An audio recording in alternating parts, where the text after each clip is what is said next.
PETA spokesman denies any involvement.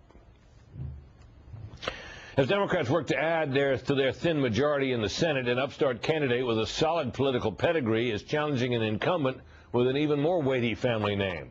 Democrat Kay Hagan, niece of former Florida Governor and Senator Lawton Chiles, is running ahead of North Carolina Senator Elizabeth Dole, wife of the longtime Kansas Senator Bob Dole.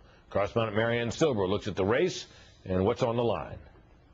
Hi, how are you? With Election Day less than 2 weeks away, North Carolina Senate candidates, Republican incumbent Elizabeth Dole and Democratic challenger Kay Hagan, are stepping up the fight.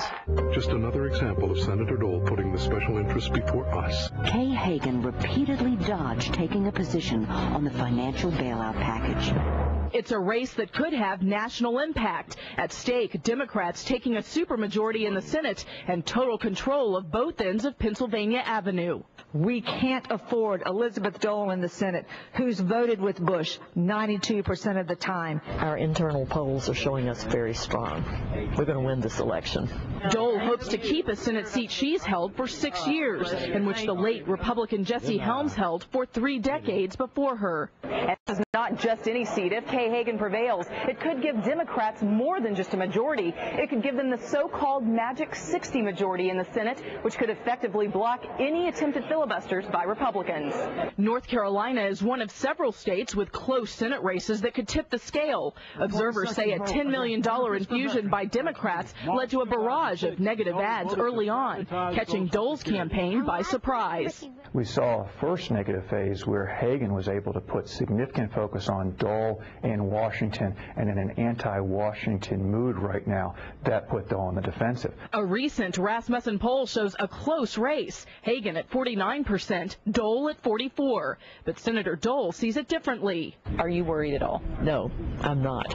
In fact, it feels very good out here. Voters in the Tar Heel state historically support Republican presidential candidates, but this year Barack Obama and John McCain are locked in a battle, with Obama inching into a lead, according to the latest Fox News Rasmussen poll. Ma'am, you registered to vote? North Carolina voters are expected to remain unpredictable in congressional and state races.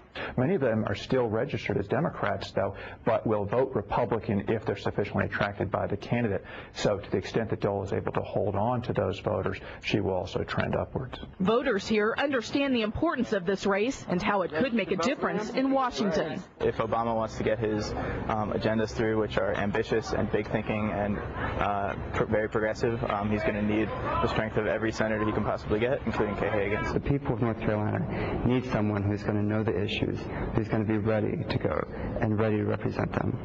No senatorial candidate has won more than 55% of the vote in North Carolina since 1974. So political analysts expect a hard fight and a close race here right to the end. Snuggle up here. In Raleigh, North Carolina, Marianne Silber, Fox News.